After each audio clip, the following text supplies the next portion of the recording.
પપ્પા, દીકરીને જ કેમ પિતાથી અલગ થવું પડતું હશે?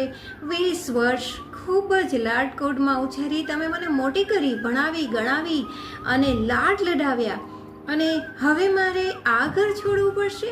શું હવે મારે મારા પોતાના ઘરને, પારકા ઘરને પોતાનું ઘર માનવું પડશે? ના પપ્પા, આવું મને બિલકુલ નથી ગમતું.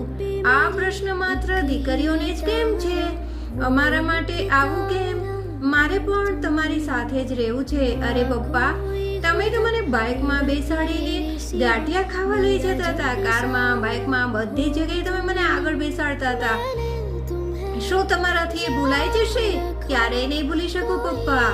અને નાની હતી ત્યારે તો વળી સાયકલના પૈડા ઉપર બેસીને મને ફરવા લઈ જતા અને રમાડતા, અને કેવી હું નટખટ હતી પપ્પા. અરે આજે તમે મને સાસરે મોકલી દેશો? શું મારી એ ઘડી હવે આવી ગઈ? ના પપ્પા, મારે ક્યાંય નથી જવું.